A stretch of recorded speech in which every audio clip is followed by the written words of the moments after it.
President Trump handed another defeat. The Ninth Circuit Court of Appeals in San Francisco on Thursday unanimously upholding a lower court's decision to block Trump's controversial executive order that temporarily banned travelers from 7 Muslim-majority countries and all refugees. The ruling is a relief to those from those affected areas in Africa and the Middle East and extends a window for them to enter the U.S. The question is how long that window will stay open, as the case is now likely headed to the U.S. Supreme Court. We're joined by Center for Constitutional Rights Executive Director Vince Warren. Vince, thanks so much for joining us, and give us your reaction to this ruling. Well, it's a tremendous ruling, and it's a great sigh of relief, I think, for those of us who were wondering how the courts were going to be standing up to this almost unprecedented presidential power grab. I think there were some significant things in this ruling. I mean, one thing that's important to note, just from a legal perspective, is that the court did not reach what I think most people feel is the most important issue, the First Amendment freedom of religion establishment clause claim that said this was a religiously based Muslim travel ban. The court didn't reach it largely because the court didn't have to, and courts will sometimes do that.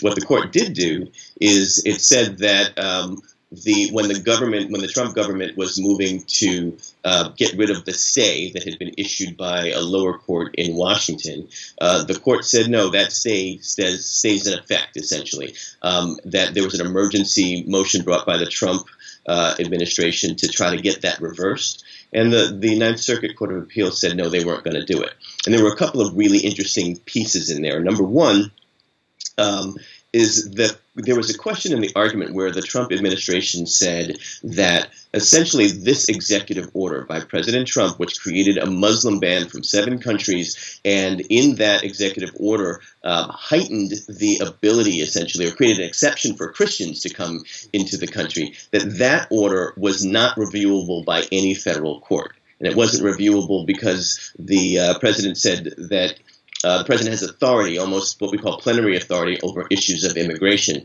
And what the court did was push back on that very, very significantly. And that was important. The court said that it was outside of the bounds of the way our democracy is constructed to even make the argument that federal courts could not review presidential decisions. And in fact, they cited, one of the lead cases that they cited was a CCR case that we had before the Supreme Court called Bermudian versus Bush, which was challenging congressional stripping of habeas corpus for men in Guantanamo.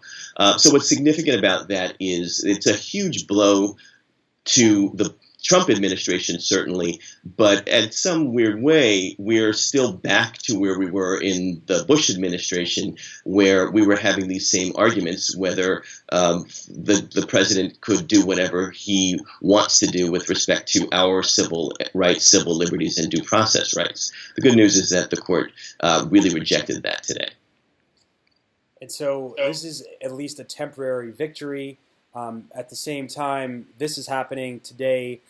Donald Trump released a number of executive orders empowering law enforcement to deal with what he says is a record attack, a number of killings of police officers, and also he's been carrying out deportations, of people that have been here for decades and have children who are U.S. citizens.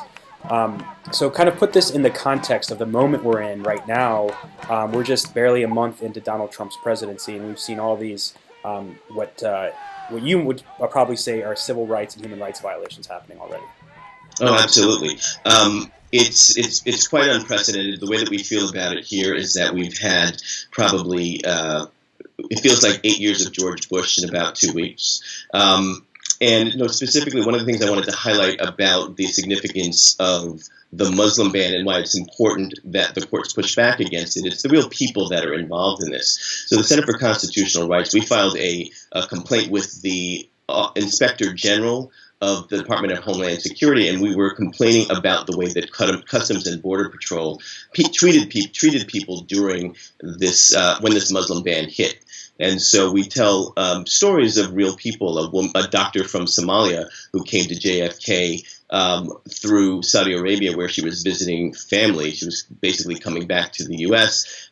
She was trapped. She was detained. She was not allowed to see her lawyers. They refused to let her see her lawyers. They lied to her and said that even as the ban was being lifted or being stayed, that it was only the Supreme Court that would let her go. That wasn't going to happen, so she had to sign a paper that was giving up the status that the government had given her, sent her back to Saudi Arabia.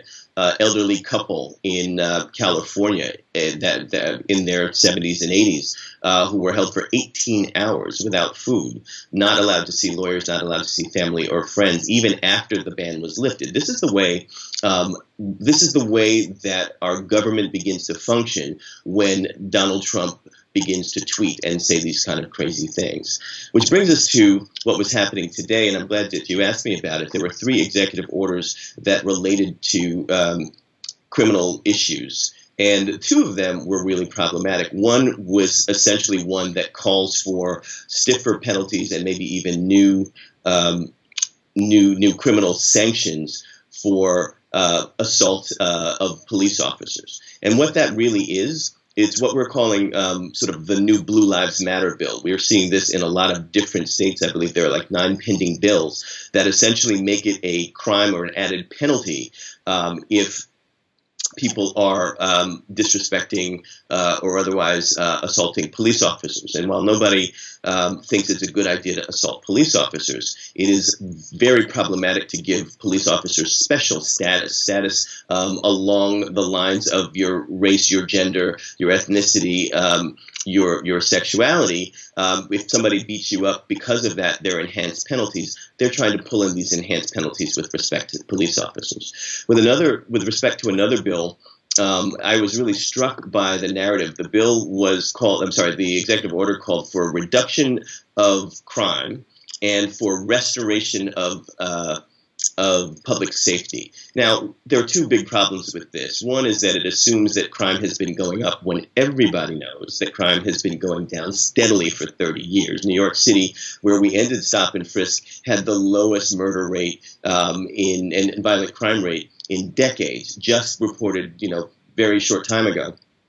The other problem with it is that what does it mean to restore public safety? It almost assumes that public safety has disappeared and that we need an executive order to do it.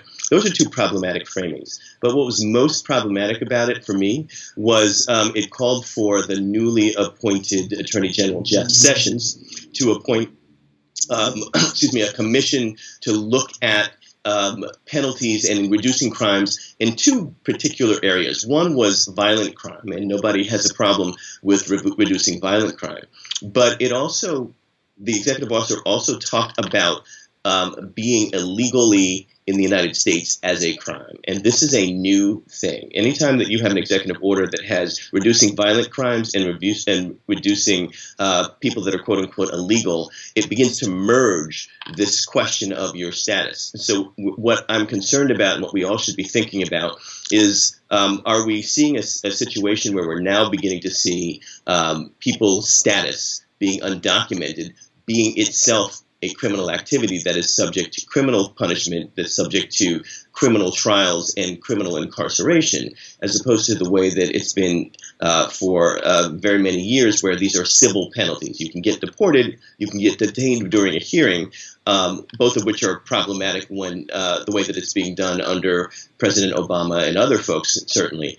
But now we're seeing that there's a conflation between violent crime and being undocumented. That's something that we should be really worried about. All right, Vince, there's a lot more to talk about here, but we're going to let you get on your way. Thanks so much for joining us. Thank you. It was a pleasure. Thank you for joining us at the Real News Network.